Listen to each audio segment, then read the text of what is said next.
and welcome to a special video called Ask Bob. Good afternoon, everyone. Bob, your fans have been asking you questions, so we've decided to make you a special Ask Bob video series.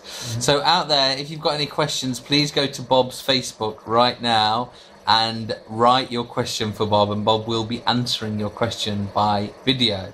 Bob, what's your name on Facebook? My name on Facebook is called Bob Festus.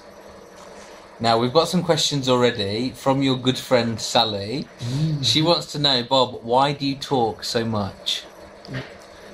Not really I talk so much, but because the people out there wants to know more about Africa. You know, many of them have never been to Africa before, so they're very excited when you tell them things about Africa and how it looks like. Because some people, some of them have this vague clue about what Africa is like. Like they think it's a barbaric home, or it's a Haitian homes where the people are uneducated and they live barbaric lives. But on the contrary, that's not it. So I always try to give them the real picture of how the real Africa and how it's like at the moment. So. Okay, Sally's got a second question. Bob, why do you make up stories about monkeys? Yeah, that's because monkeys, it's related to Africa, and in Africa we have so many monkeys, and back home it's not far-fetched. We have it so close to us everywhere, and they're all very excited when I keep telling them about the monkeys and about the problems with the monkeys and how the monkeys make problems, how they cause nuisance in the society. Like when you're not nice to them and they try to cause problems, but when you're nice to them, then they're nice to you. And when you offer them a banana, and they're happy and they really like you. So are these stories about the monkeys, are they true or not? Yeah, they're true. Like now, I don't really know what changes would have occurred, because it's been 2 years now since I've been home, so I don't really know what's going on back home. But when I was home and when I was very young, the stories, all these things happen. Like the monkeys, they're very, very clever animals, you know. But the problem is they don't speak. That's us, like we humans do. But they understand everything, what goes around. They understand it, you know. And they're very, very clever. They're very intelligent. And also back to the ancient times, you know, according to historic theory and proofs, we all started off as monkeys, you know. And the Homo erectus, the Homo sapiens, and the Homo habilis, you know, according to scientists' proof and all the jargons. So they're all true. The stories are really true. Yeah. Sometimes we make jokes out of it, but it's really true. Yeah. Okay, can you tell us just a short story about a monkey? Oh, you want to hear one? Yeah. Yeah. Oh, okay. How am I gonna say how it happened? I was 9-year-old. I know I was taking a walk through the bushes, and there was this monkey. I was climbing up a tree trying to take a plug off a fruit from a tree, and there was this monkey coming behind me. I didn't see it. It keeps coming. It was like a little bit closer to me, but I didn't realize it.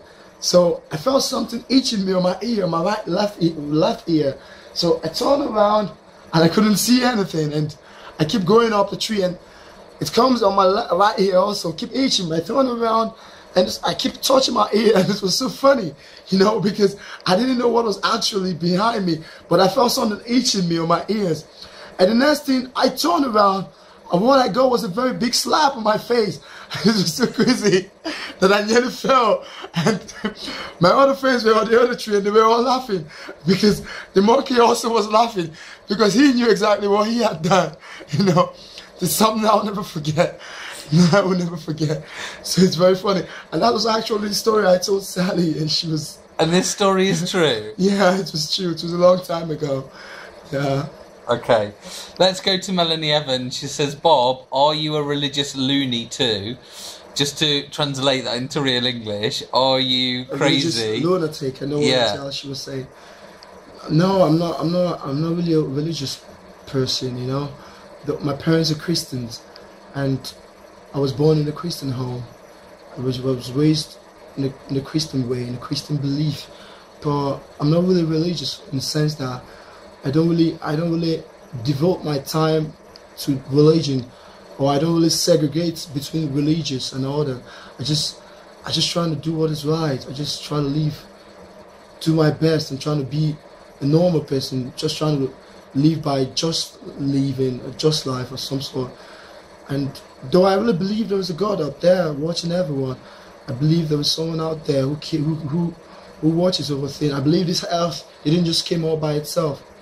I believe someone created it. So, and I respect whoever is there. He's a God.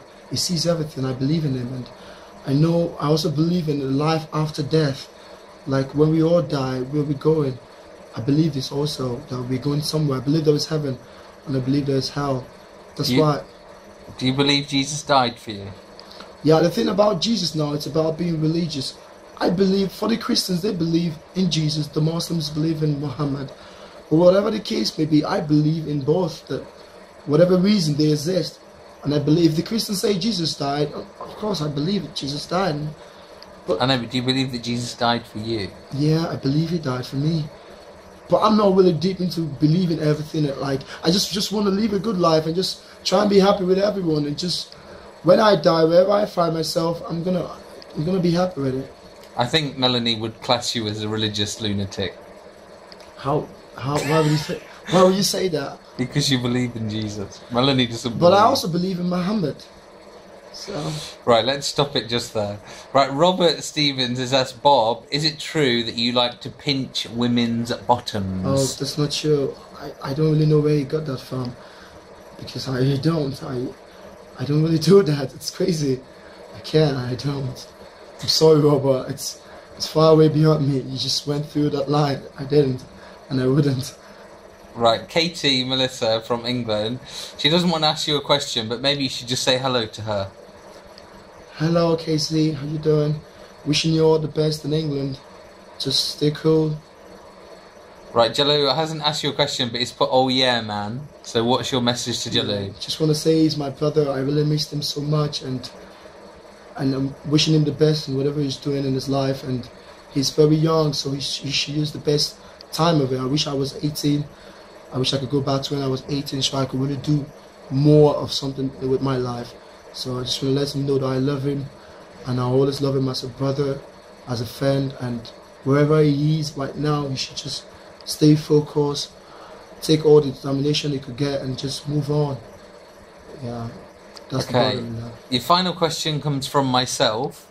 This morning we were at the aqua park, and you've admitted that sometimes you are scared to shower at the aqua park because you feel like maybe acid will come out the shower. Yo, would you like to explain this, please? Yeah, it's just a problem. It's so funny. You know, I wish everyone could see the shower running down from the aqua park. It comes down like acid. And if you've ever been in the laboratory and see the acid splashing from the shower, the acid shower coming down, I don't know what's called in English, but have you ever seen it? It's like rushing down. So whenever you turn it on and it keeps coming down, it's like an acid. It's like, I just imagine, like, what should an acid just come through this? You know, it's so very, very funny whenever it comes down like that. Yeah, boy, it's all fun. So a joke. Right, that's the questions for today. We are going to keep this open though, so if anybody else would like to ask another question, please write below this video or put it on Bob's wall on Facebook, and we will record again tomorrow. Now Bob, what sort of questions would you like people to ask you? Questions about love, about life itself, about sadness, about anything, because we could discuss, we could share this out, because there are people out there who have questions to ask, you know, and these questions really help people. And also about life experiences, also not even my life. People also we can ask them questions about their life, because in other ways it's going to help other people, you know, because what you're really doing is that you're really touching other people's life without even knowing this. Yeah, sometimes you think it's fun, but for other people it's not. There's really a point in their life that you're really touching. Now maybe they've made a mistake, or they've made something they shouldn't have done in the past, but you're really touching these lives with your words, or with what have happened in your lives. You're really touching their lives. So I really be grateful. I really appreciate it if people can also contribute and also ask questions, which would be really, really great. Thank you, Bob. We'll So see you thank tomorrow. very much. See you also.